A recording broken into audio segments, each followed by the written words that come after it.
మన ప్రభు అయిన యేసుక్రీస్తు వారి శ్రేష్టమైన నామంలో మీకు శుభములను తెలియజేస్తూ ఉన్నాను. ముందుగా దేవదేవునికి నిత్య మహిమ కలుగునుగాక. ప్రతి ఉదయం నూతన కృపాను ఆత్మీయ ఈ కార్యక్రమం మీ మధ్యకు వస్తూ ఉన్నప్పుడు, మీరు వింటూ ఉన్నప్పుడు మీ వ్యక్తిగత జీవితాల్లో దేవుని యందు, వాక్యమందు, వాగ్దానాల యందు మరి ఆశీర్వదింపబడుతున్నాయా? ఎందరూ మీలో ఈ కార్యక్రమాన్ని బట్టి సంతోషిస్తున్నారో కామెంట్ బాక్స్లో మీరు చక్కగా తెలియజేయండి మీ స్పందనను. అంతేగాక ఈ లోకములో దేవుని వాక్యము కాక అంత బలమైనది మరొకటి లేదు. ఎందుకంటే మనం అన్నం తిన్నప్పుడు లేదా ఇంకా బలమైన స్ట్రెంత్ ఫుడ్ ఏదైనా తీసుకున్నప్పుడు మన శరీరానికి ఎంత బలంగా అనిపిస్తుందో కదా, అలాగే జీవితం అనే ఈ యుద్ధ పోరాటాల్లో మనం అలసిపోయినప్పుడు, కొన్ని సమయాల్లో కృంగినప్పుడు, శరీరం బలహీనమైనప్పుడు, పరిస్థితులు చేదాటిపోయినప్పుడు, ఇదిగో అన్ని సందర్భాల్లో కూడా మన కుడి ఎడమల గోడవలే నిలిచి మనలను గమ్యం వైపు తీసుకొని క్షేమంగా సురక్షితంగా ముందుకు తీసుకొని వెళ్ళేది దేవుడు మాత్రమే. దేవుని వాక్యము అంత బలమైనది. దేవుని వాక్యం అంటే నేనున్నాను, నేను మీ మొర్ర విని నేను మీకు సహాయము చేసే దేవుణ్ణి, నువ్వెందుకు భయపడుతున్నావు, నీ పక్షంగా నేనున్నాను అంటూ తత్తరిల్లిపోతున్న హృదయాలతో స్వయంగా ఆ మాటలు వినబడినప్పుడు, ఇప్పుడు మీరు వింటూ ఉన్నప్పుడు నిజంగా ఎంత ధైర్యము మనలో కలుగుతోందో కదా. ఇదే దేవుని మాటలై ఉంటున్నాయి. చాలామంది ఈ రోజుల్లో బిజీ షెడ్యూల్ అంటూ పొద్దున ఒక దగ్గర, రాత్రి ఒక దగ్గర, మధ్యాహ్నం ఒక ప్రాంతంలో వారు ప్రయాణిస్తున్నారు, ఉద్యోగాలు చేస్తూ ఉన్నారు, చదువు నిమిత్తం వెళ్తున్నారు. ఒక్కో పూట ఒక్కో ప్రాంతంలో బిజీ అయిపోతూ ఉన్నారు. వారు అనుకుంటున్నారు, బస్లో ఉన్నా, ట్రైన్లో ఉన్నా, ఫ్లైట్లో ఉన్నా, సైకిల్పై ఉన్న వారు అనుకుంటున్నారు ఎన్నో రకాల ఆలోచనలు. ఎలా నేను ముందుకు సాగగలను, ఈరోజు ఎలా ఉండబోతోంది. గత రాత్రి పడుకునేటప్పుడు ఏదో కలవరంతో నిద్ర పడుకున్నారు, కానీ మార్నింగ్ లేచేసరికి ఏదో ఒక భయం, ఏదో ఒక ఆందోళన, ఏదో ఒకమైన విచారం. ఇంత పెద్ద వ్యాపారాన్ని నేను డీల్ చేయగలనా, ఇంత మంచి ఉద్యోగం దేవుడు ఇచ్చాడు, ఈ ఉద్యోగంలో నేను నమ్మకంగా అంతము వరకు నిలవగలుగుతానా, ఇంతమంది పిల్లలు, ఇంత పెద్ద సంఘం, ఇంత పెద్ద సేవ నేను దేవుని కృపతో ముందుకు తీసుకొని వెళ్ళగలనా అంటూ చాలామంది ఎన్నో అవసరాలు, ఎన్నో ప్రార్థనలు, వీటన్నిటి మధ్యనే ప్రార్థిస్తూ ముందుకెళ్ళిపోతున్నారు.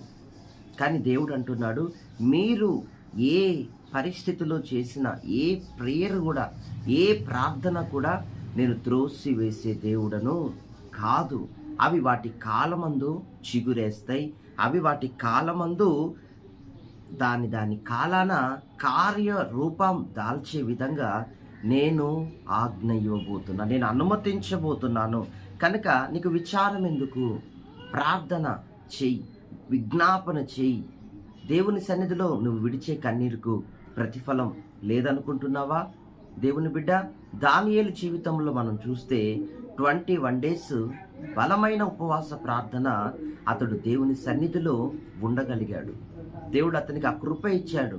ఆ 21 days అతడు పోరాడి పలు అంశములతో దేవుని సన్నిధిని బలము కొరకు, సహాయము కొరకు ప్రార్థించినప్పుడు, ధైర్యము కొరకు, మున్ముందున్న భవిష్యత్తు కొరకు ప్రార్థించినప్పుడు అద్భుతంగా రాజుల మధ్య నిజంగా అతని మీద నేరారోపణ చేసే శత్రువులను నోటిని దేవుడు బంధించి అతనిని అంచెలంచెలుగా రాజులు మారారు.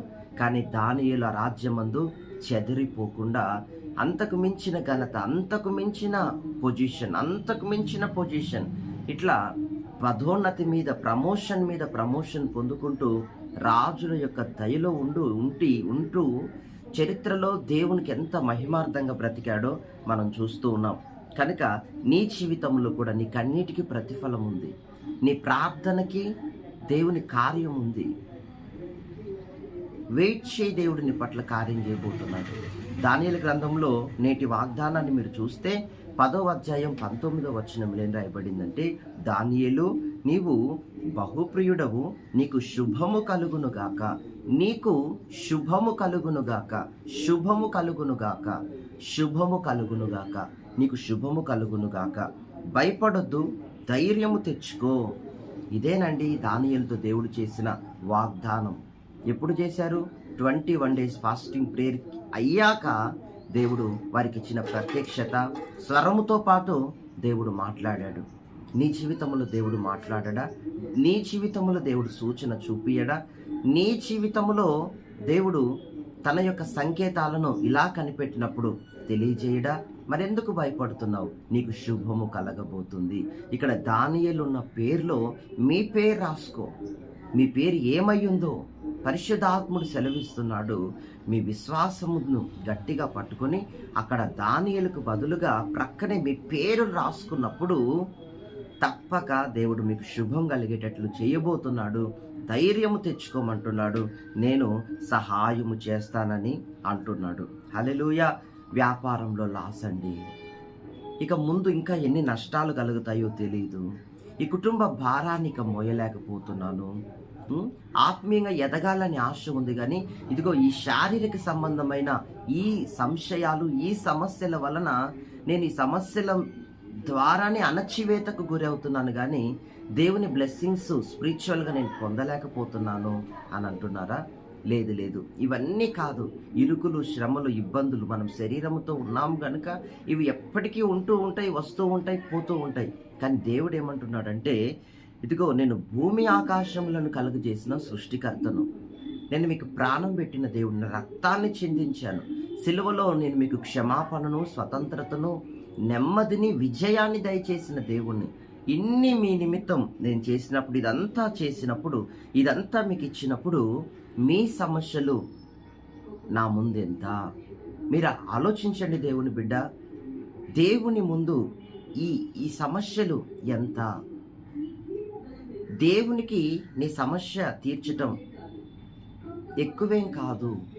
కానీ దేవుడు అంటూ ఉన్నాడు, ఆకాశ పక్షులను చూడండి, అడవి పువ్వులను చూడండి, వాటిని ఎంత అందంగా అలంకరించాను, వాటిని ఎలా శ్రేష్టంగా పోషిస్తున్నాను, రేపెలా పోషింపబడతానని ఆలోచిస్తున్నావా? లేదు లేదు. చూడు, రాజుల భోజనముతోనే నా దేవుడు నిన్ను పోషించబోతున్నాడు.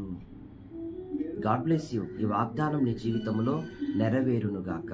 వాగ్దానాన్ని గట్టిగా పట్టుకోండి. చూడండి మీ కుటుంబంలో కార్యాలు.